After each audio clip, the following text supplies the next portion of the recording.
a minha pergunta para você, e coletando, de certo modo, todos esses teus pequenos relatos aí, como que você vê essa ideia, esse conceito de sportsmanship, se você vê que existe um conjunto de virtudes essenciais para o esporte, e aí juntando isso com aquilo que a gente falava no começo, como que isso pode ser absolutamente fundamental para a vida social, ou seja, para além do esporte? Como que essas virtudes fundamentais ao esporte podem transbordar para a nossa vida em sociedade? Faz todo sentido, não é? A gente ser o melhor que a gente puder, né? A gente está vivenciando isso, está tendo que ter vários outros olhares, porque antes era só o meu umbigo.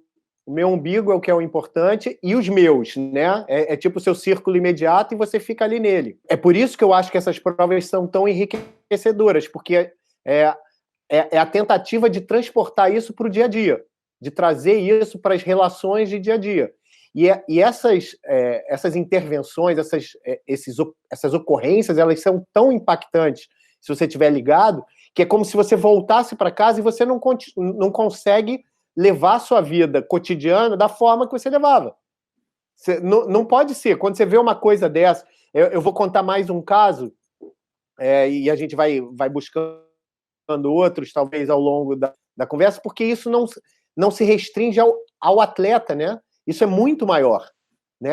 Esse fair play, você ajudar o outro e tal, aquela história do Ubuntu, né? Somos todos. Como é que eu posso estar alegre se o outro cara tá ferrado? Ou mesmo no alto nível, quando você vê na linha de chegada um cara vai na frente, o cara tá quase cruzando a linha de chegada, ele tropeça e cai, e ali vale grana, e vale vaga para jogos, etc.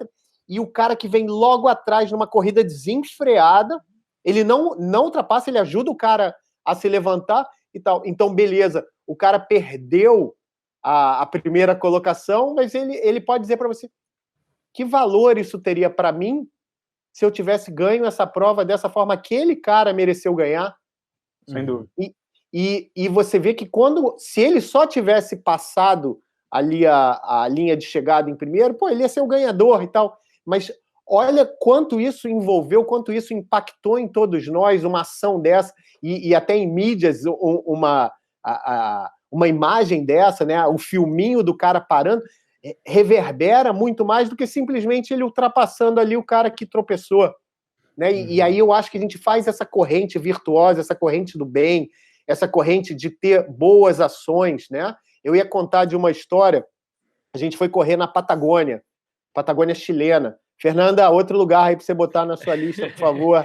Eu não sei se eu tô nesse nível ainda, mas tá no checklist, Eu acho que a vida é dividida em AP e DP, antes e depois da Patagônia. A Patagônia é gigantesca, é super ermo, e a gente foi correr, essas coisas que a gente cai de paraquedas, eu fui correr a maior prova de corrida de aventura que já fizeram no mundo. Foram 1.112 quilômetros em 14 dias. A gente largou de Torres del Paine, remamos no Estreito de Magalhães, isso que a gente estudou lá quando era menino, acho que estudou, lembra e tal. Fomos em lugares muito, muito legais.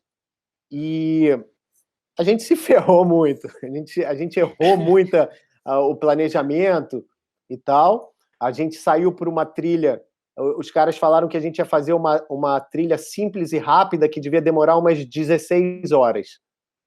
A gente levou comida para 24 e levamos 48 horas para fazer.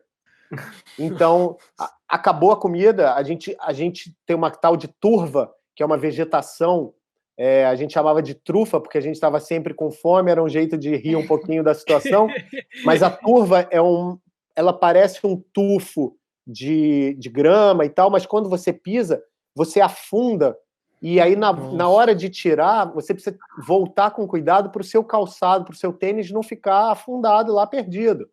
Então a nossa progressão aí, até que a gente aprendeu a se deslocar, foi muito lenta, e a nossa comida acabou. Então, em equipe, a gente precisou organizar isso. E a gente conseguiu desenvolver uma coisa de equipe ali. Então, a cada tempo, a gente parava, a gente tinha um clube social, a gente sentava, quebrava esse clube social pelos 4 integrantes, os 4 comiam, depois a gente pegava um quadradinho de chocolate, dividia o quadradinho de chocolate, ia para os 4, e a gente foi avançando com isso. Isso fortaleceu a equipe de alguma forma, E num lugar desse, com fome pra caramba, quando você acha uma casa, você não quer nem saber que horas é e tal. Você espanca a porta às 3 horas da manhã, a pessoa olha, no final do mundo, você tá com a headlamp, né, aquela lanterna de cabeça, a pessoa abre a porta, dá aquele olhado, vê 4 lanternas, já tem certeza que ela vai ser abduzida naquele momento. e a pessoa... Você quer alguma coisa? Pô, a gente quer comer, pode me oferecer alguma coisa para comer? E a pessoa fala assim, e lá não é que vai ali daqui a pouco no mercado comprar, não tem. Então talvez o que aquela pessoa está te oferecendo é algo que possivelmente faltará para ela.